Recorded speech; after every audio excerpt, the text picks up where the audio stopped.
Salam hörmətli izləyicilər, bugün mən sizlərlə leço hazırlayacağım. Qışa leçonun hazırlanması bir neçə üsulu var və fərqli üsullarda, fərqli formalarda, fərqli tərkiblərdə hazırlanan leçonu bugün mən Rusların hazırlamış olduğu, yaşlı nəslin hazırlamış olduğu üsuldan istifadə edərək sizlərlə bölüşəcəyim. Ümid edirəm ki, nəticəni siz də bəyənərsiniz. Lazım olan ərzaqları sədalıyım.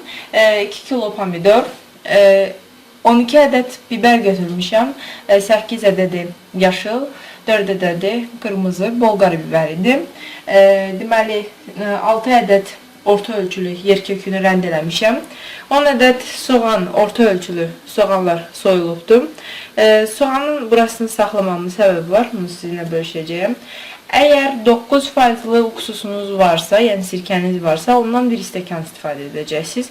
Yox, əgər SS istifadə edirsinizsə, məndə 70%-dır. O zaman bundan 1 xörək qaşığı bunu 10 qaşıq su ilə qarışdırsanız, 9% uksusun nəticəsi alınacaq. Mən elə edəcəm və 1 stəkan baxan yağı istifadə edəcəyəm. Bir deməli dolu xörək qaşığı və ya az sonda dadına baxacağam, az olsa artıracağım. 2 xörək qaşığına qədər belə nəzərdə tutaq duz, 4 xörək qaşığı pesok və zövq üçün, ləzzət üçün qara istiyot, biraz şüyüd, bir də acı biber. Çünki mən acı sevirəm.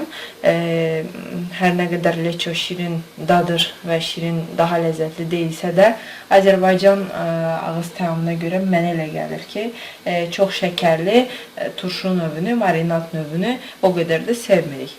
Deməli, pomidorlar öncəliklə yuyulur, qabığından azad edilir, qabığı soyulur.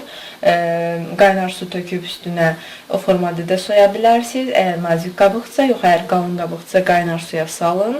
5 dəqiqə qaynar suda saxlayın və çıxarın, o zaman daha asan çıxarılır. Daha sonra ya ət maşınından ya da blenderdən keçirilməlidir. Mən indi ət maşınından keçirəcəyəm, daha asan gəlir mənə. Və soğanlar fayfal doğranacaq. Biberləri gördüyünüz kimi hamısını bu formada doğramışam. Nə çox nazik, nə çox qalın. Halqalar formasında doğramışam. Yarım halqalar daha doğrusu. Bir biberi 4 yerə bölüb daha sonra doğradığım üçün o formada görünüb.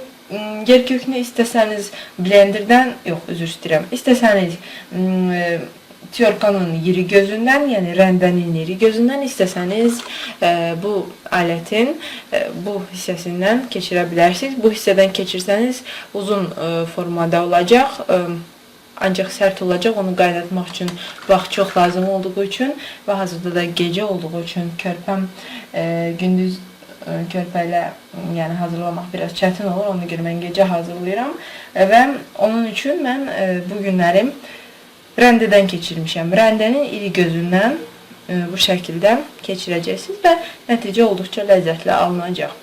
Deməli belə, indi mən pomidorları ət maşınından keçirirəm. Soğanı niyə belə soymuşam, onu göstərim sizə. Bu formada soğan çox asan doğranır və qətiyyən paylanmır.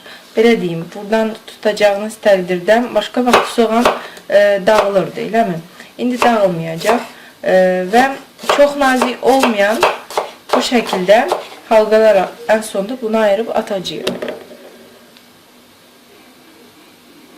Bu arada bildirim ki, soğanları da yarım halqa formasında doğrayıram və yarım halqa formasında doğrayacağım soğanları da heç birini çox nazik eləmirəm. Çünki çox nazik eləyəcəyiniz təqdirdə soğan yumuşalacaq və xoşa gəlməz təam əmələ gələcək. Çünki istəmirəm soğanın yumuşalmağın. Bu formada, halqalar formasında doğrayıram və ən sonda bu hissəni saxlayıram. Onun üçün mənə doğramaq daha asan olur. Mən soğanlarımı da doğradım. Gördüyünüz kimi eyni zamanda göyərtini, daha doğrusu suyu da incə qıydım. Suyu da olduqca az götürürəm. Yəni sadəcə gözü tam verməsi üçün. Burada hətta çox doğramışam, ola bilər onun çox az hissəsini istifadə etdim. Biber çox acı olduğu üçün biberin tən yarısını götürdüm. Nəzərinizə çatdırım ki, biberin içini təmizləmişəm. Yəni tumları düşsə çox acı olacaq. İndi pomidorları ət maşınından keçirməyə gedirəm. Pomidoru dərin bir qaba çəkdik. Qazanım 8 kiloluq qazandı. Qazı tam xod açıram və pomidoru üzərinə qoyub qaynamağa buraxıram. Bu müddətdə isə içinə bir dolu stəkan duru yağ əlavə edəcəyim. Bir stəkan duru yağı əlavə edirəm. Stəkanını təbii ki banka qoymayacağım, çünki elə bunun içində sirkəni də hazırlayacağım. İstənilən marinadı hazırlayacağımız nə olursa olsun taxta qaşıqla qarışdırmanız məsləhət görülür. Çünki içinə sirkə də tökəndə, qarışdıranda istər-istəməz dəmir qaşıqlar reaksiya gedə bilər. İndicə qarışdırırıq. Artıq pomidor soku yavaş-yavaş qızmağa başlayır və mən onun içinə başlayıram lazım ərzaqlarımı tökməyə. Deməli, öncəliklə duzdan başlayaq.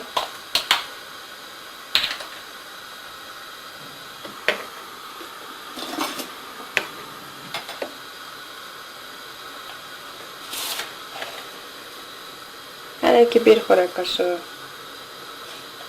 hətta qaşıq yarım əlavə edəcəm. Ən sonda dadına baxacağım, əgər lazım olsa biraz da əlavə edə bilərəm. İyice karıştırırıq.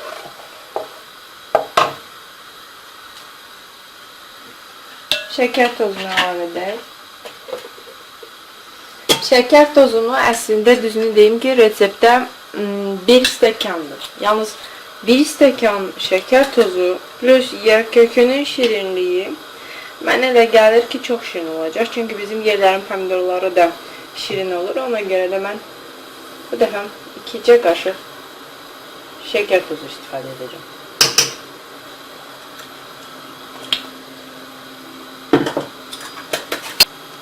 Qarışdırıram.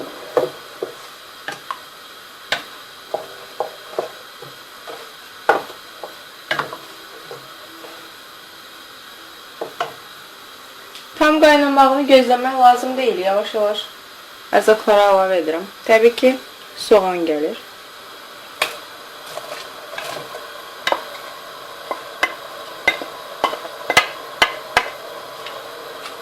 Qarışdırıram.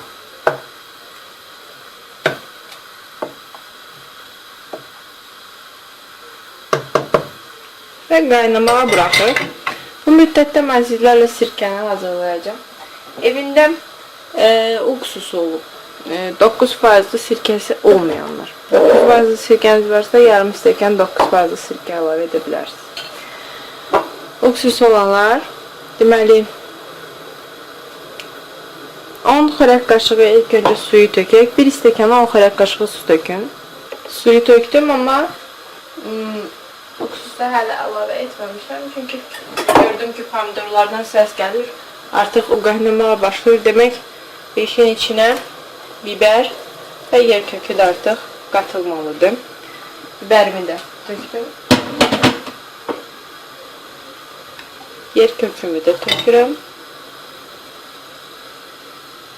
İlk baxışda ərzaqlar hamısı yer köküləri, biberləri əlavə etdim. İngilcə altdan üstə doğru qarışdırıram.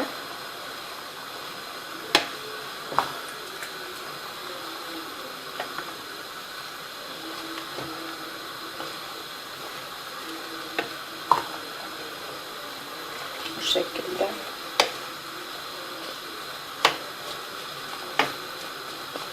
Hamısı mayaya batsın diye bir alacağım. Onlara kömək edirəm. Acı biberi əlavə edirəm.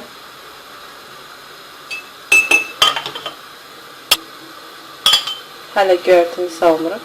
Göyərti başlayanda əlavə edəcəm. hələ tam qaynamayıb. Bütün tərkib bir yerdə qaynayanda içine artıq göyərtini əlavə edəcəyim. Artıq qazanım qaynayır. Gördüğünüz kimi. Qapağı bu andan itibaren kənara qoyurum. Çünki suyu çəkilməlidir. Balaca tərpədərik. Bu şəkildə. Və sirkəsini hazırlayırıq. Daha önce bilirmiştim, qaynamağa başlayana kimi olan müddət sayılmır. Qaynadıktan sonra 25 dəqiqə müddətində ağzı açıq biz onu qaynamağa bırakacağıq. Deməli, daha önce söylemiştim, bir stəkana 10 qaşıq su dökmüşdük.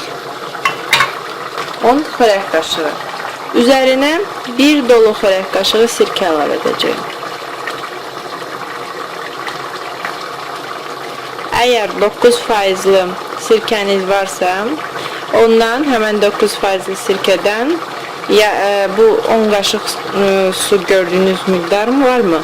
O qədər götürməlisiniz. Yəni stəkanın 1/3 qədər götürüb salatın leçonun üzerine əlavə edəcəksiniz. Bir xörək qaşığı sirkemiz oldu. Suya qatışdırırıq.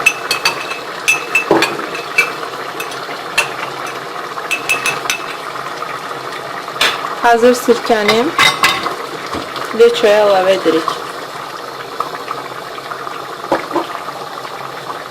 Yenidən qarışdırırıq.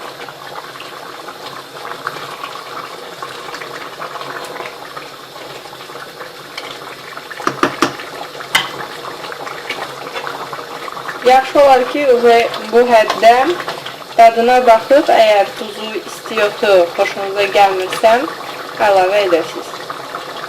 Bir balaca.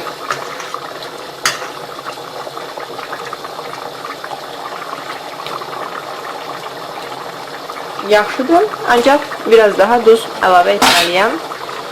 Edirəm. Mənə görə. Əgər yəni siz sevirsinizsə, bu qədər sizə bəs olacaqsa da əlavə etməyin. Biraz daha duz əlavə etdik. Tuşluğu yerindədir, hər şey qaydasındadır. Əgər istəyirsinizsə, yəni biraz daha şəkər tozu da əlavə edə bilərsiniz, ancaq mən sevmədiyim üçün əlavə etmirəm.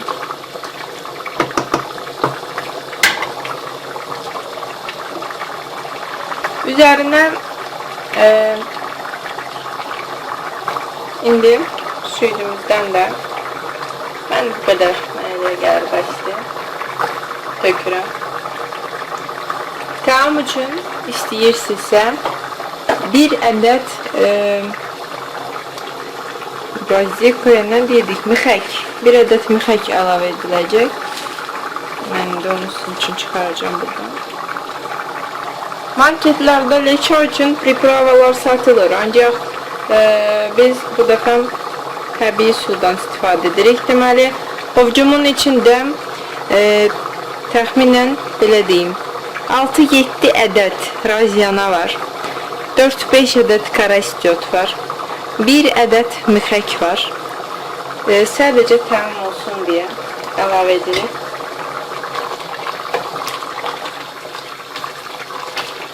Qarışdırırıq. Qaynadığı anlar saata baxmışam, tam 25 dəqiqə qaynayacaq, suyu tamamen azalacaq. Hörmətli izləyicilər, bu müddətdə artıq sıra bankaları yumaqdadır. Bankalarınızı yuyun. Sulu formada soyuq dufovkaya, soyuq plitəyə, qaz peçinə, artıq fırına qoyun və fırının içində 7-8 dəqiqə fırını yandırın. Suyu buxarlanınca, banka quruyana kimi distilə olsun. Daha sonra qapağını da qaynar suyla yaxalayıb, istər lezbovoy bankada, istəsəniz də normal dəmir qapaqlı bankada, banka bağlayan maşın vasitəsilə bağlayıb qışa saxlaya bilərsiniz. Nəzərinizə çatdırım ki, ağzını bağladıqdan sonra qaynatmayacağıq. İsti dəsmalın arasına qoyub bir gecə ağız aşağı saxladıqdan sonra sərin mühitdə, xaladenik şərt deyil, sərin mühitdə saxlayacağıq. Bəli, hörmətli izləyicilər, tam 30 dəqiqə sonra yüksək odun üzərindən götürmüş olduğum salatım, daha doğrusu leçon hazırdır. Mən indi onu fırından distillə edib çıxarmış olduğum qaynar bankamın içinə yığacağım. Bankanı yaxşı olar ki, mütləq əliniz yanmasın deyə tutqaşla tutasınız və tutduğunuz bankanın içinə ehmalca Bismillahirrahmanirrahim turşularınızı yığasınız. Çox ehtiyatlı olun, çünki bankanız da qaynar olacaq. Hazırlamış olduğunuz salat da qaynardır. Bu o deməkdir ki, siz özünüzü qorumalısınız. Bütün salatlarımı bankalara yığıb, daha sonra qaynar suyla distillə edilmiş qapaqlar vasitəsilə ağzını bağlayacağım.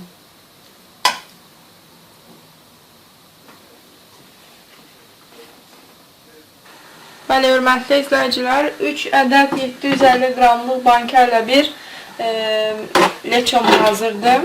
Mən indi leçonun kənarlarını salfetka vasitəsilə yaxşı-yaxşı təmizləyəcəyəm. Bu şərtdir, yəni fərq etmir, nə hazırlayırsınızsa hazırlayın. Mütləq bankanın kənarlarını təmizləyin ki, qapağı bağladığınız zaman qüsur yaranmasın, qapaq tam bağlansın. Bildirdiyim kimi, həm tərkib, həm də bankalar qaynar olduğu üçün olduqca istidir.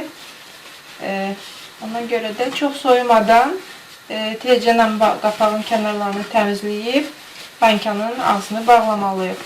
Kənarda suyu qaynadır, qapaqları bankanın içinə, bankanın ağzına qoyacağıq. Əgər bankanın içində hava varsa, yaxşı olar ki, bıçaq və yaxud da qaşığın arxa hissəsi ilə tərpətməklə havanı çıxardasınız.